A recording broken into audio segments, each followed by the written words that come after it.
I've started the recording. Let me pull up the agenda.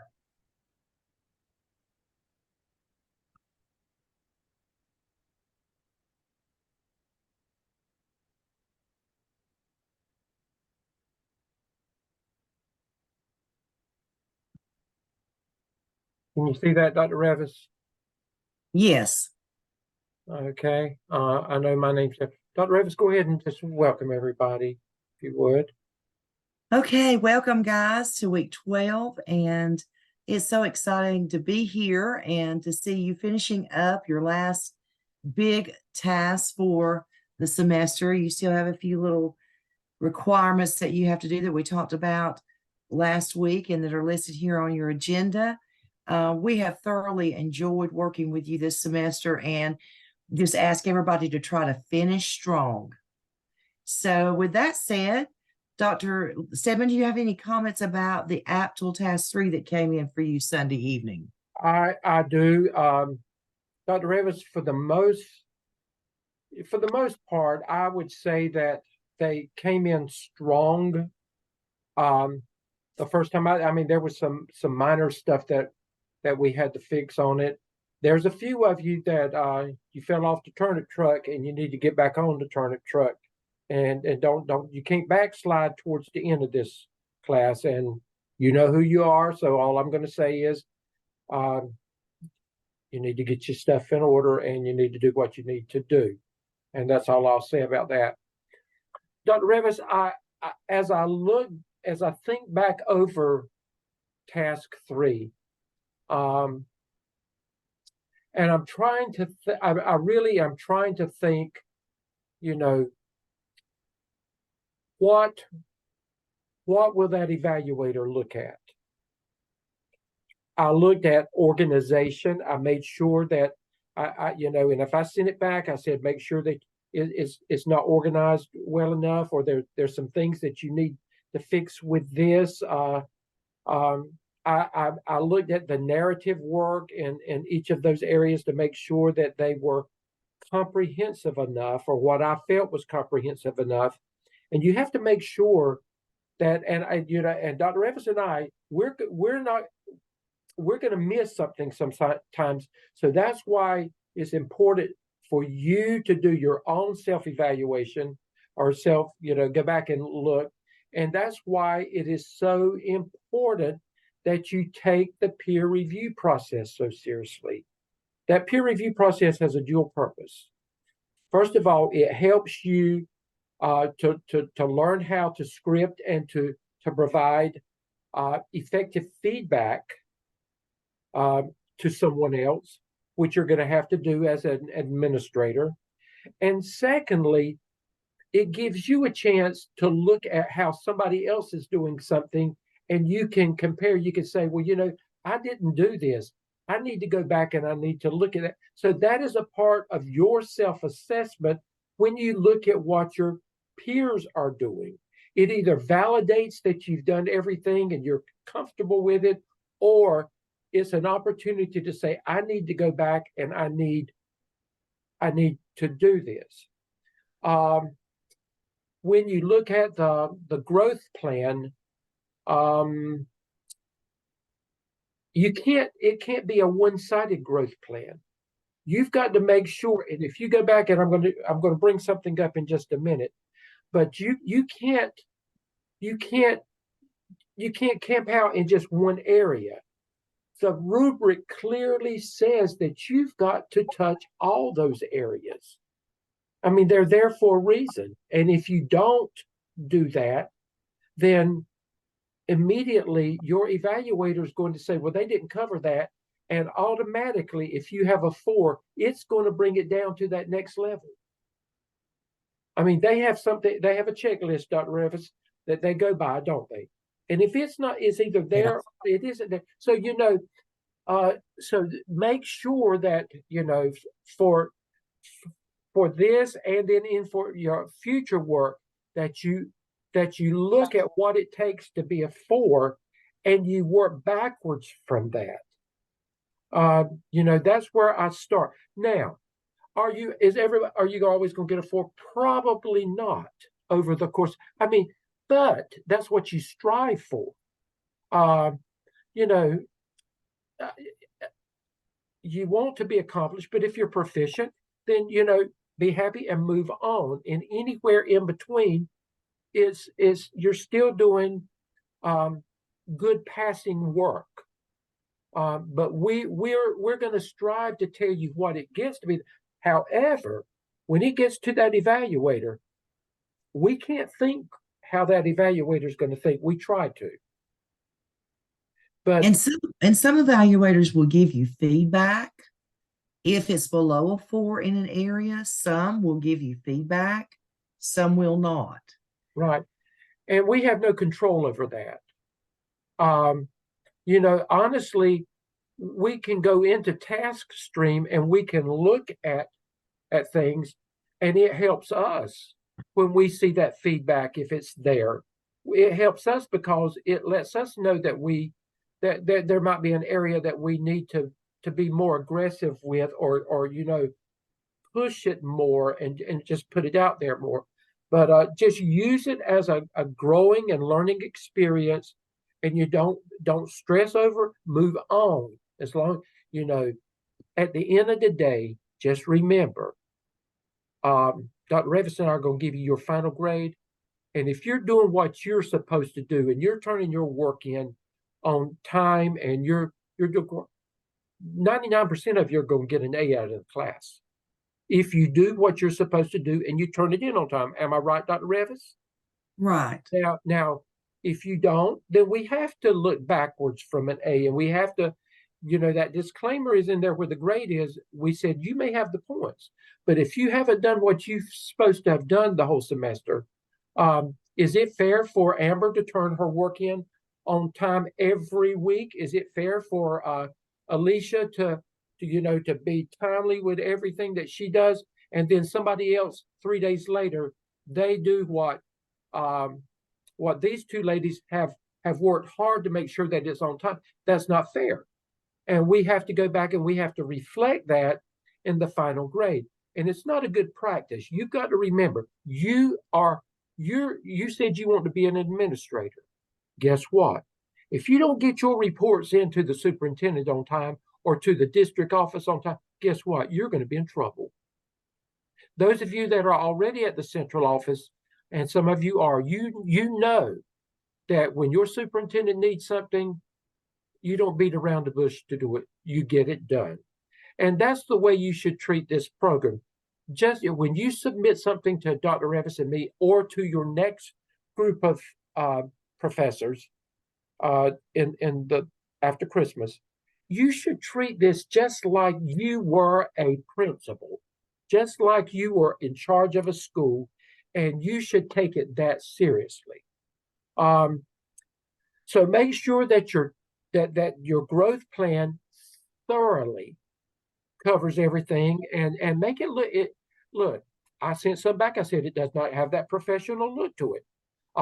If I was the evaluator, I'd say, they don't really care about what this, and I would mark you down automatically based on how it looks, without me even going in and looking at the content of it. So that you make that first impression good, and then remember, we said to once you do your presentation to your administration, and it highly recommends the SIT team. If you can't get to the SIT team, you need to show that you've presented to somebody, to your to the school improvement team. But if you can't, make sure that you put it in there that you've presented to another audience, and that is to your PLC. You need to present to more than just that principle, and you need to show evidence of it, because in that rubric, it clearly states that. Okay. But we said to put a good narrative. Some of you have done an excellent job just narratively talking about that experience, and then, leading into, what goes down in your appendices, showing the slide presentations. And Dr. Revis, we talked about this last week. It clearly states in the rubric that task 3 is to be video recorded, and we know that some of your principals are not going to allow that. It is happening more than ever now. I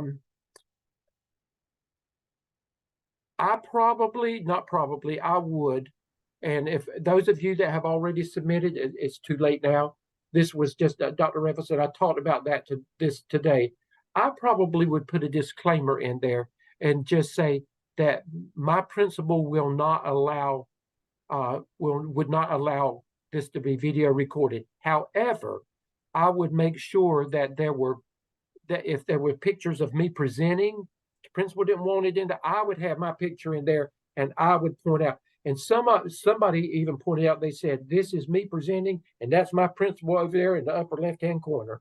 You know, they put it that way. So I'm just saying those are little tidbits of things to be aware of. And Dr. Revis, there was one more thing that we were going to say that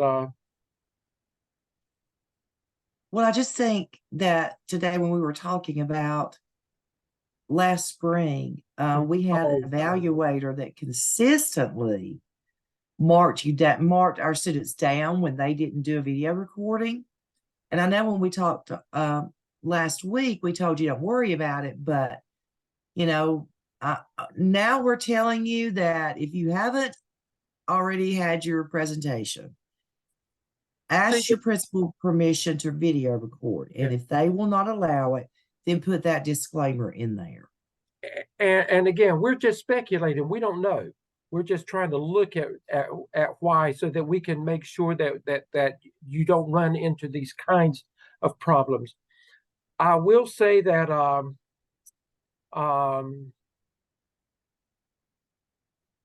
and I'm just going to go tell you, I've talked to Dr. Lamb this afternoon. I said, Dr. Lamb, I said, we lived in COVID days, and you know, everything was recorded then. You had no choice.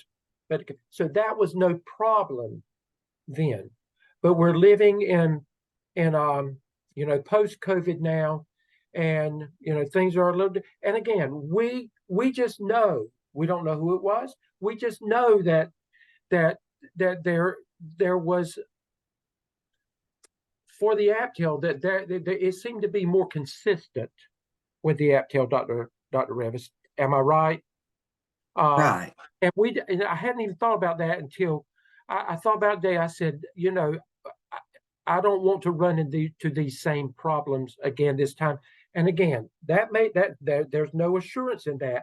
However, I would cover my bases if you haven't already done it. I would cover my bases just to see where it goes. But and we'll follow it up by saying these are blind evaluators. They're blind to all of us. And it's helpful when evaluators do give you feedback, because we can see that and we can make adjustments in our teaching, because we want you to get a 4. We don't want something silly like not videotaping your presentation to cause you to get marked down in that one area. So you do a lot of work, and that's just a minor piece of your of task 3, but you know, we don't have any control over that. And Dr. Revis, we don't even know if it's that or not. We're just trying to drawing conclusions that's the only thing that I can possibly, you know, think of. And Dr. Revis is the same way. But anyway, we won't camp out there anymore. Just you know what you need to do. Dr. Revis, go ahead and talk about your. Oh, and those of you, some of you, I sent it back. By Thursday, I need your stuff fixed, and I need it fixed well. Okay. As well as mine. Thursday for task 3 to be in revision form, so we can move on and you don't get behind. Dr. Revis, I will say that I have had several, they are through. They're through with everything and have done well. Well, that's great. You know, but so remember, it's not a race. It's not a race, and that's what I want to remind them of that. But and it is not a race, and you know, that's not to make anybody, you know, to rush and do it. But I'm just saying that you know, the grades are good. I just want them to be the best that they can be. Exactly. Well, last week we really went into case study 2. Now, I didn't read the case study to you, but this is a scenario around staff. So, because the AAPTEL is about teacher leaders beyond the classroom, and so it's about dealing with issues with your staff. So, do we have any questions on the case study 2 that come to your mind? And remember, that is due at the end of week 13. Case study 2 at the end of week 13. Remember that all Zoom team members must have a chance at being a Zoom leader. And if everybody's done it and you only have 3 in your group and everybody's done it, then flip a coin, do whatever to get your last Zoom team facilitator. And Dr. Revis, there may be some groups with 5. That's okay. If it's 5, we realize that there's only 4 Zoom activities. I would say that you'll more than likely stay with your same Zoom team. That 5th person, whenever you get to 603, you take the initiative to be the first Zoom leader when you get to 603. No questions? Remember, this is all about your work with the AAPTEL. So that's what you need to focus on. Now you can, because it's not about student achievement. Well, it is kind of sort of about student achievement because it's, anyway, it's mainly about the AAPTEL, but things that you learn in the AAPTEL will be included in there, especially some of the research that you did. So that's okay as well. And be sure to, at least for my class, when you're giving your responses and you prepare your responses, if you don't cite some research or some things, I will not give you 100. I mark you down. Right. So make sure you're well prepared when you do that case study. And by this time, you should be an expert almost at it because you've had some experience with it. So we expect better than what we had before. Just a reminder about AAPTEL Task 4. Remember, those are the remaining 9 competencies that you've got to do. You did 12 of them in the APSL. You've got 9 left to do in the AAPTEL. And again, remember, I would make it so clear that there would be a question and make sure that what you are talking about, when you talk about in my coursework, I make sure that you're comprehensive enough that the evaluator has no question about what they're looking at. And then the next paragraph for that competency, in my clinical experience, I make sure that you delineate between the two, and it's very clear. Any questions about that? If I follow up on that, Dr. Sedman? Sure. When you're talking about your clinical, don't do something from the AAPTEL or APSEL. You need to pick something that you've truly done from the clinical. Right. Okay? Right. And again, make sure that is enough or more than enough that they're satisfied and they don't say that you just proficiently met the needs there. Okay? Any questions about task 4? I think it's at minimum for every competency, at minimum, you should have 2 well-developed paragraphs. Right. Minimally. Dr. Evans, I want to pull this up one more time and I want us to talk about this. Okay, now this is, again, Dr. Evans pulled this up last week, and let's go back, let's look at when you put it all together. When you put it all together, before you submit it, again, go back and look at what accomplished looks like. And this is for task 1 of the AAPTEL. The candidate develops an extensive literature review with bibliography that is thoroughly aligned with the best practice areas. Make sure you're satisfied with that. It doesn't stop there.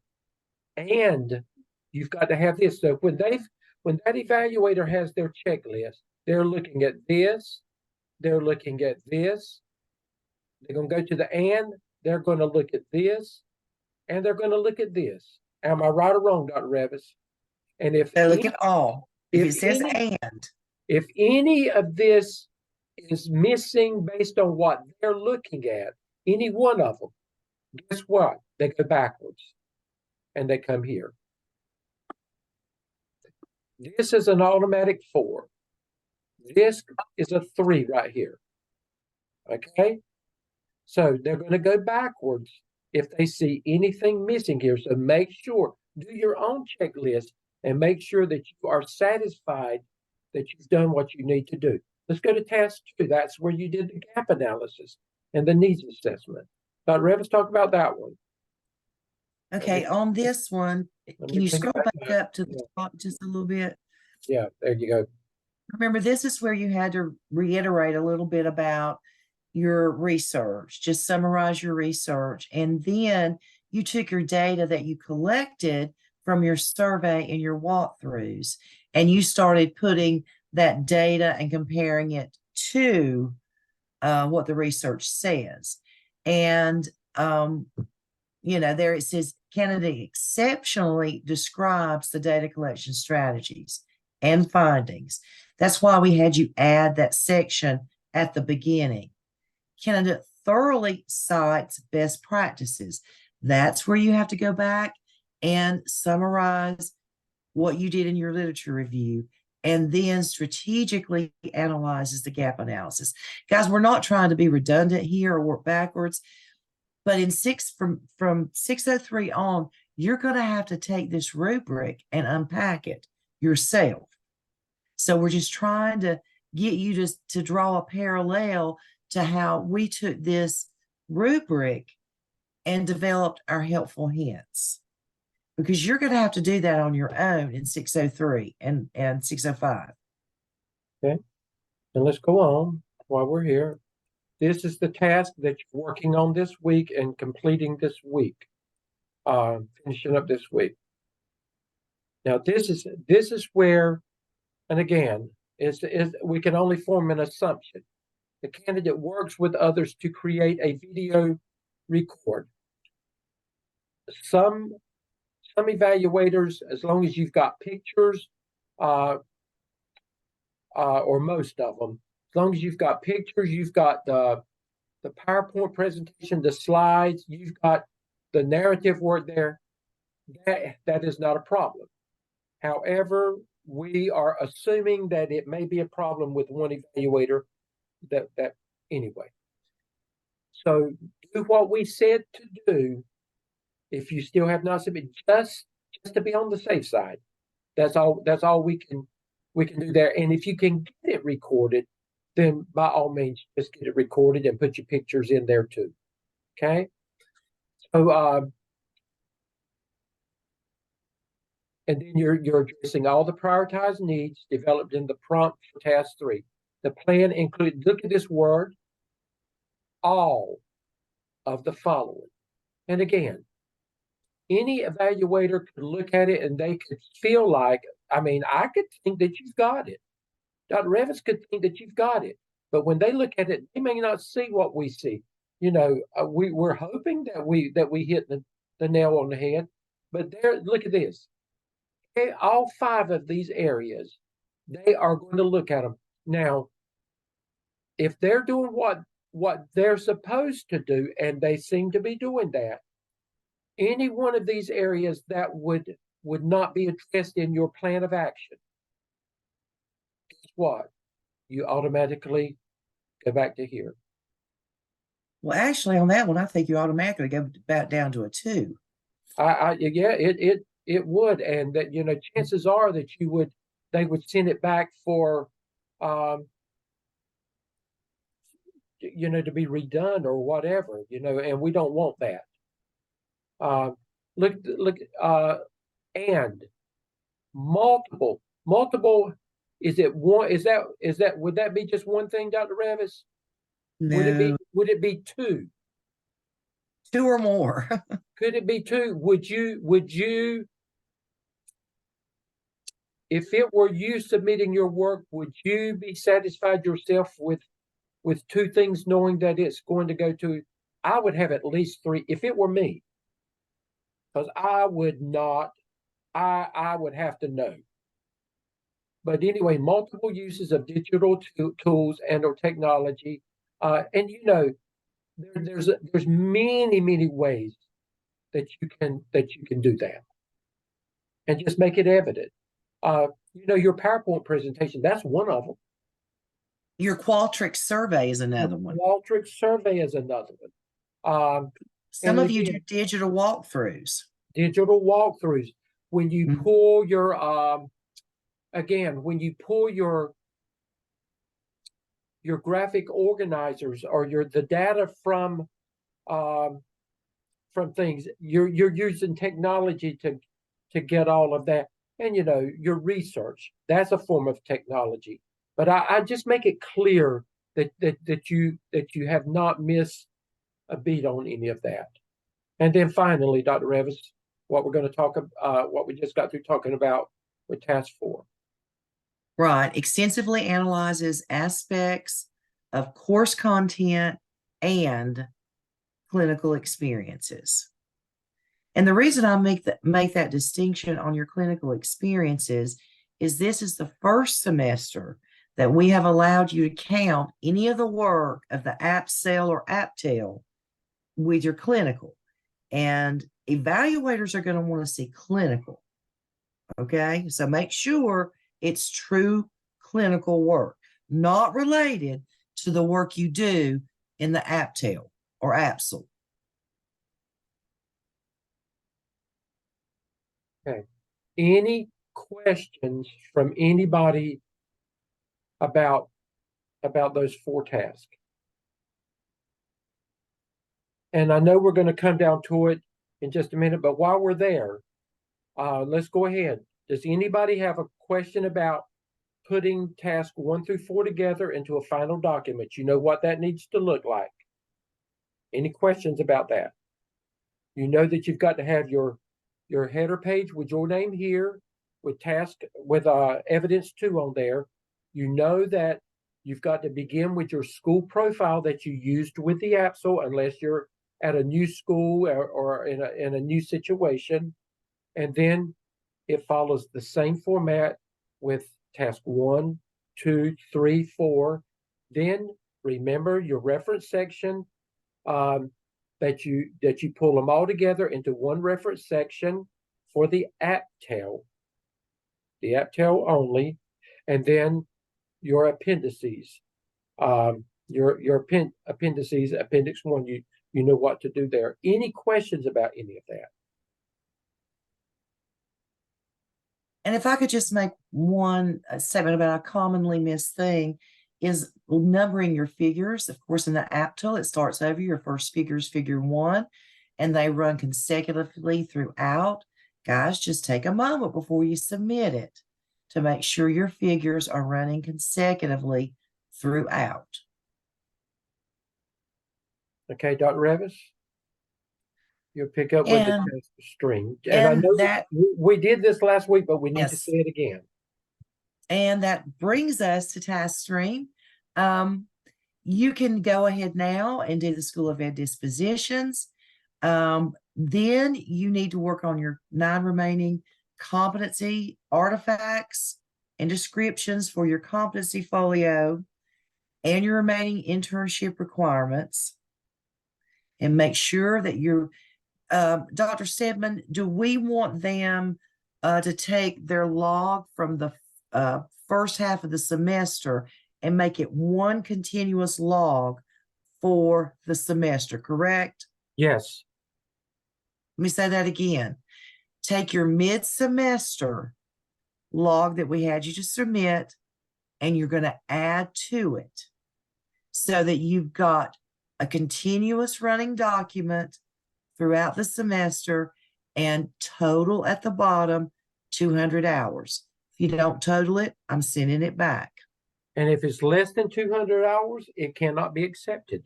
If No. it's not signed, the last one, if it's not signed by your site administrator, we can't accept it. If it's not typed, we will not accept it. So just know all those things. Okay. You know what you've got to do on that. And be sure when you are adding in artifacts for your remaining 9 competencies, only select those artifacts that you are asking us to review. Okay. And then after you do that, the fourth thing you can work on would be your competency analysis. And you only need to do that. It's a self-assessment that we talked about last week. You only do that after you have finished task 4, the AAPTEL, and it has been completed. Right. Dr. Revis, I went in Taskstream today and I looked, and for several of you, it's got a P there. That means that it's pending.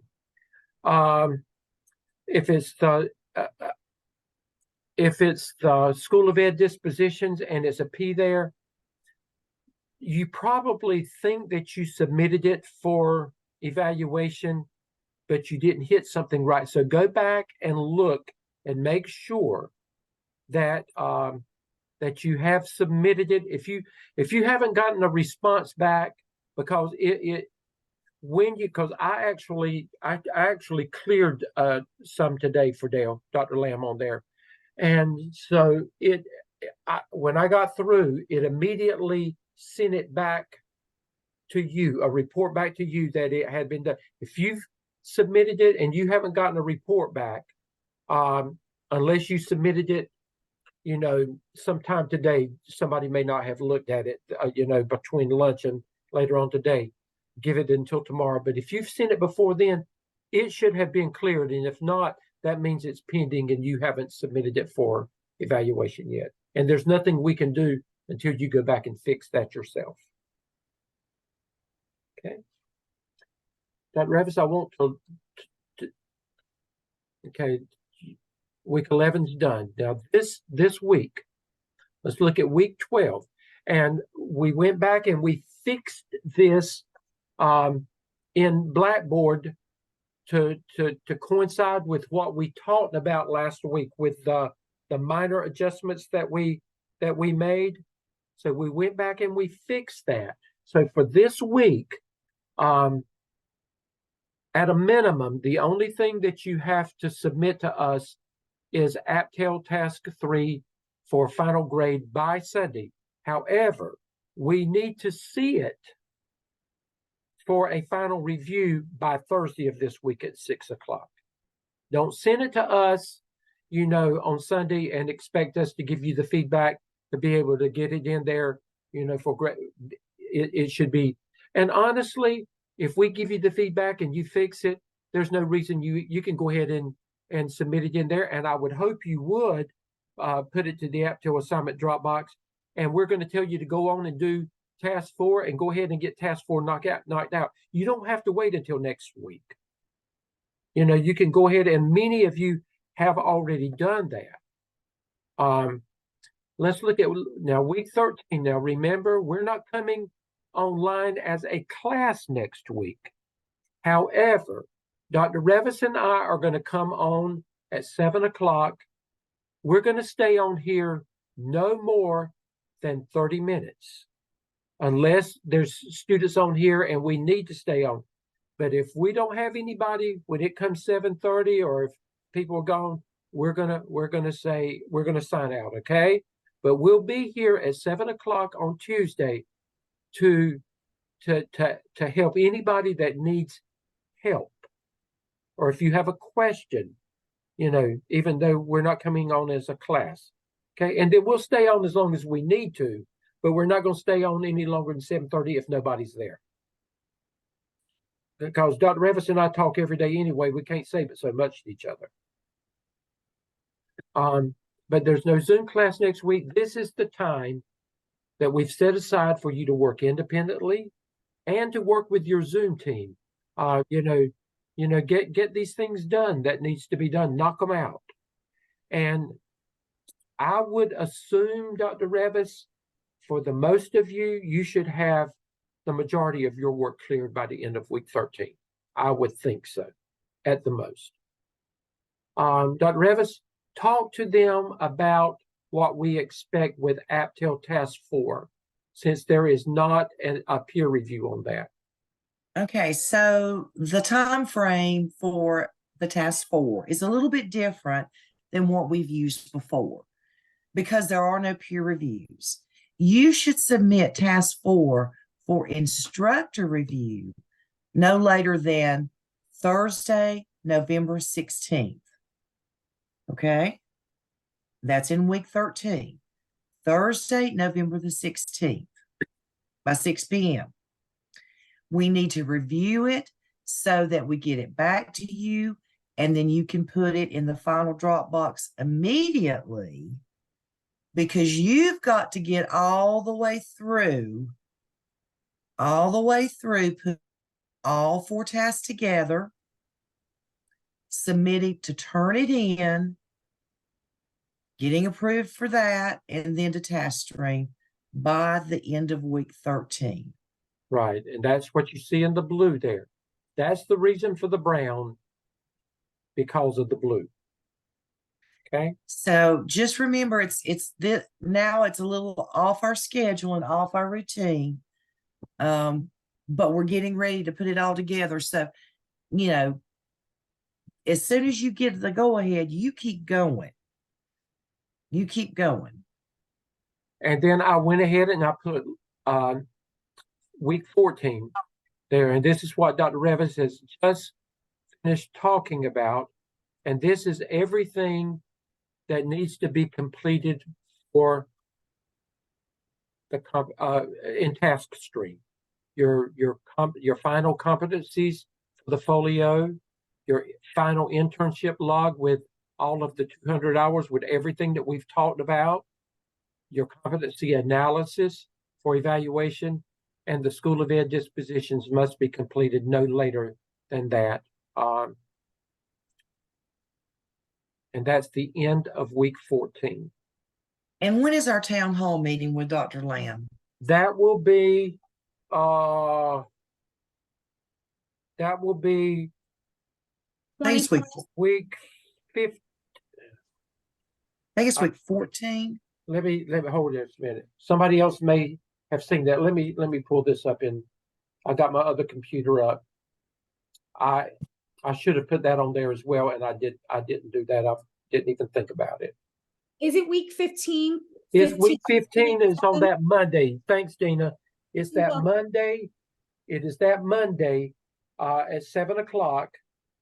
And that's exactly right. It's that Monday at 7 o'clock, and we'll send you more information out about that. Now, the good thing about that is, Dr. Lamb, it'll have a dual purpose. Well, a triple purpose. It brings closure to 601. It introduces 603. And if you go to week 14, and we'll look at that with you. We'll look at that week 14 with you too. If you go to week 14, those of you that are at that place, you can already see some things that have been uploaded under week 14 about 603. Dr. Lamb's going to introduce that, but you can go ahead and look at that and get an idea. There may be some things that you say, well, I can go ahead and start pulling that information or whatever. That's left up to you. But it gives you a chance to get an idea of what's expected of you in 603 and actually get a jump start on some of the things that you've got to do. He will talk about that. And then thirdly, I would assume that he's going to have Dr. Stone, who is over the doctoral program, here for just a few minutes to just talk to you about the doctoral program and to get you thinking about is this something that you would want to do? Because you'll be through with this program before you know it. I mean, look how fast this semester has gone. You'll be through with it before you know it. So that's what pretty much it looks like. Dr. Revis and I will come back on week 15.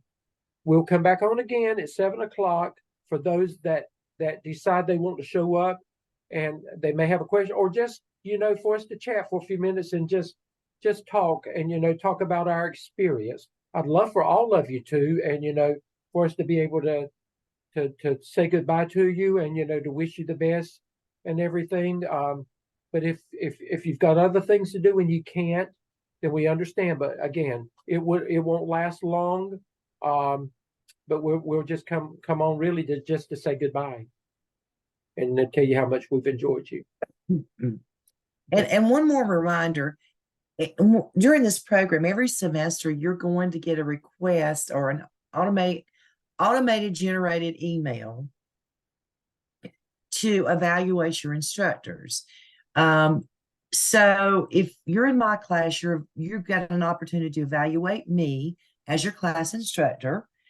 And then you also get an opportunity to evaluate Dr. Stedman as your coach and vice versa. So, keep that in mind. We like to get feedback. We love positive feedback and constructive criticism because we are all about better. And we don't know what we don't know. And if we can do something differently or support you in a different way, we'd like to know that to as we move forward for those who follow behind you. And if we're doing something that you feel like is great, we'd like to hear that too, so we can keep doing that. But those should come out if they've not already. They already have come out. Okay. They should have gotten them already. All right. And again, when it comes to the coaching thing, Dr. Revis and I do think, I mean, really and truly, except she grades the class or what, you really have two teachers and two coaches. That's what you've got, because we wear both those hats all the time and that's how she and I have learned to work best together. So, there's hardly a distinction between the two. But anyway, I can't believe, honestly, I cannot believe how fast this semester has gone. It has just been, but look how much you have grown. Just look what you've learned. I look at the completed AAPTELs that have come through. It blows my mind to see the caliber of work that is coming through and to know that you were responsible for that. I mean, I put this program up against any program anywhere for what it prepares you for in administration. And Dina, you're already out there working. You see what Dina, say something about that. No, I agree. Being in the role each and every day, I think all the APSEL and the APTEL that we've done really has contributed to my personal growth, but also I can see and reflecting on that work, I can see how that could really help us as a school. And even sharing that with my administrator, who's been an administrator for a really long time, she's enjoying that work as well and that feedback. So, again, I think the program has really been great. I think it's been very helpful for me, even sitting in the seat. I've grown a lot. So thank you for that. Thank you for that, Dina. And that's what we want it to be. We want it to be, we want you to be so prepared. And that's why we push all of you so hard. We want you to be so prepared that they want you. They want you as an assistant principal. They want you as a principal one day. They want you at the central office. So, and it's authentic work. It's not textbook work. We don't talk about textbook stuff. It's helping you do that authentic work that you're going to have to do as an administrator. This is the real deal. Mm-hmm. Real deal. And I even think, when everybody who has, is holding the PL, being a part of the PLCs and really taking on that leadership role, when you are interviewing for these positions, that's what they're going to want to hear. They're going to want to hear, what are the things that you have done in this leadership position or in this role, or, at your school? How have you taken on that leadership role? What are some of the things that you've done? They're going to want to hear all of that in the interview. So really important that you're doing all this work that's contributing to that. Thank you, Dina. And somebody, I can't remember, somebody from South Carolina maybe it may have been Daryl. I cannot remember. Anyway, somebody asked, they said, Dr. Stebbin, would you suggest that I go on and take the practice now? This was in South Carolina, or do I need to wait? I told them not to take it this semester, but after you get through with 603, you will be fine to move on with the practice then. But get through 603 first, and it won't be for you, but I think it's coming down the road. North Carolina is going to start requiring that again for people in this program, Dr. Revis. I don't know when didn't Dr. Lamb say after this group? Or I missed that. I missed that. I don't know. Remember. I can't remember. But North Carolina is going to require it again. So, but anyway, You'll be fine. Don't worry about it. be Whether fine. you have to take it or not. We have never had anybody in South Carolina to not pass the praxis after at least getting through 603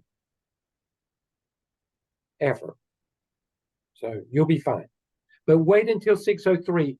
And the simple reason, it goes back to what Dina said, you will be required to look at a lot of scenarios like these case studies, and you need to get through school law and the finance that you get in 603 and clearly understand that before you start trying to tackle some of those scenarios that are going to be on that, but you'll be fine once you get through that. And that was the interview. When I interviewed over the summer, it was a lot of scenario questions.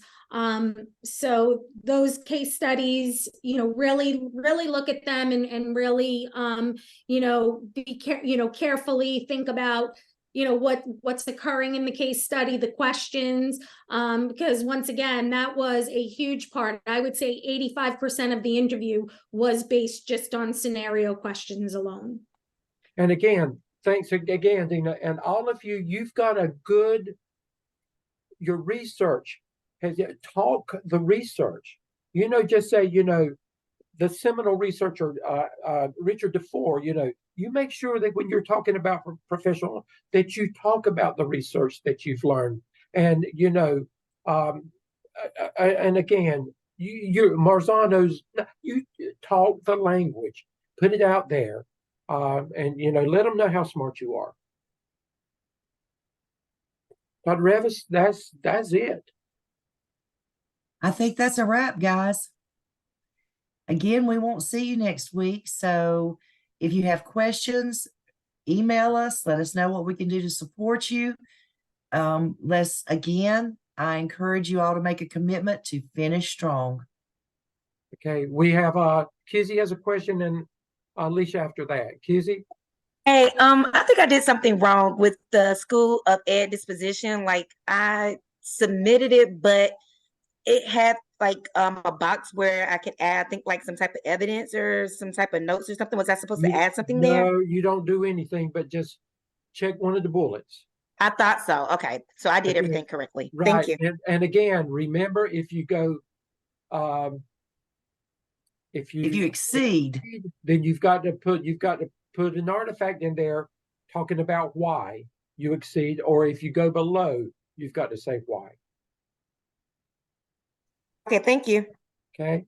Alicia? Okay, just checking. So I'm looking at my the document that we have for the competency portfolio. And so under the AAPTEL competencies numbers 5, 10, 14, 15, and 17, they're not explicitly listed. So I put those under open-ended, right? If it doesn't have an AAPTEL, then you'll use open-ended. Got it. Okay. Okay. And remember, if it's got the OMA or the skip or whatever, you can't do any of them because you haven't done that yet. Right. Okay. Okay. Any other questions? Any other questions? Okay, guys. Dr. Revis, I'm getting lonely already. I don't know what I'm going to do when I don't come online with them every week. I'll find something to do. Well, I will too, but it's always hard getting to this part of you never. It's and, bittersweet. It is. and honestly, y'all have been a wonderful group to work with this semester. I've really enjoyed you. So Some of the best highest flyers that I've ever worked with. So Right. give yourself a pat on the back. And honestly, one of the evaluators actually sent a message to Dr. Lamb, and well, you heard it, said that, Yeah. that the writing was some of the best that they had made a believer out of them again. Your writing has really been great writing. So, Good night, guys. good night, everybody.